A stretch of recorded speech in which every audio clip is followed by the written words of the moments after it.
राधे राधे। आज मैं आपको बताऊंगी कि घर के मंदिर में बृहस्पति भगवान और या गुरुवार की पूजा को कैसे करें, किस प्रकार उसमें पूजन सामग्री चाहिएगी। यह पूजा आप अपने घर के मंदिर में या फिर चौकी लगाकर भी कर सकते हैं। ये पूजा विष्णु भगवान के लिए की जाती है। विष्णु भगवान की पूजा करने के बाद केले के पेड़ की पूजा अवश्य करनी चाहिए, क्योंकि यह माना जाता है कि केले के पेड़ में विष्णु भगवान और लक्ष्मी माता का निवास होता है। केले की पूजा करने से हमारे घर में सुख समृद्धि का वास होता है। बृहस्पतिवार के व्रत के दिन पीले रंग का बहुत ज़्यादा महत्व होता है, इसलिए इसमें सुबह नहाकर स्नान करके पीले वस्त्र धारण करने चाहिए। पूजा करने के लिए आपको पीले आसन पर बैठना है और भगवान जी को भी पीले आसन पर ही बैठाएं। भगवान गणेश जी की स्थापना करेंगे और विष्णु भगवान की स्थापना करेंगे, फिर उन्हें जल से स्नान कराएंगे और भगवान विष्णु को हल्दी और चंदन से तिलक करेंगे, क्योंकि हल्दी भगवान को पीला रंग बहुत पसंद है। यदि आप किसी कारणवश केले की पूजा करने नहीं जा सकते तो आप फोटो में दिए हुए केले हैं उनकी पूजा कर सकते हैं। अगर आप साक्षात केले के पेड़ की पूजा करें तो वो बहुत ही बेहतर रहता है। भगवान विष्णु को हम पीला वस्त्र अर्पित करेंगे। आप चाहो तो पीले जनेऊ भी अर्पित कर सकते हैं। अब भगवान विष्णु को हम फूल अर्पित करेंगे, उनको पीले फूल अर्पित करेंगे और गणेश जी को लाल फूल करेंगे।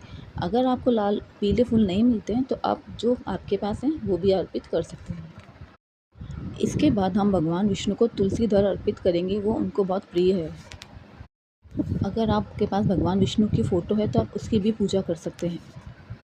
इसके बाद हम विष्णु भगवान के सामने धूप और दिया जला देंगे। इसके नियम बहुत कठोर होते हैं। इसमें गुरुवार के दिन केले को सेवन नहीं किया जाता। गुरुवार के व्रत के दिन स्त्रियों को बाल नहीं धोने चाहिए और आदमियों को अपने दाढ़ी नहीं करवानी चाहिए और ना ही नाखून काटने चाहिए। इस व्रत के दिन झाड़ू पोछा नहीं करते और ना ही कपड़े धोए जाते हैं। गुरुवार के व्रत के दिन नमक का सेवन नहीं किया जाता है। भगवान जी को जल का भोग लगा देंगे और गणेश जी को भी अलग से लगाएंगे। भगवान विष्णु के हर भोग के अंदर में तुलसी दल के पत्ते रखने होते हैं। भगवान विष्णु को चने की दाल का विशेष रूप से भोग लगाना चाहिए और उनको मुनक्का और गुड़ का भी भोग लगा सकते हैं। भगवान जी को उसमें चने की दाल भिगोकर भी रख सकते हैं और या फिर ऐसे भी रख सकते हैं। और सब में तुलसी दल को जरूर डालना चाहिए। और इस गुरुवार के व्रत को आप जब चाहें किसी भी गुरुवार से शुरू कर सकते हैं और 5, 10, 11 जितनी आपकी सामर्थ्य हो आप कर सकते हैं। और अगर आप चाहें तो उसे पूरे साल तक भी कर सकते हैं। और भगवान जी को कोई भी पीला फल अर्पित करेंगे और जो कथा की पुस्तक है उसका भी विधिवत पूजन करेंगे।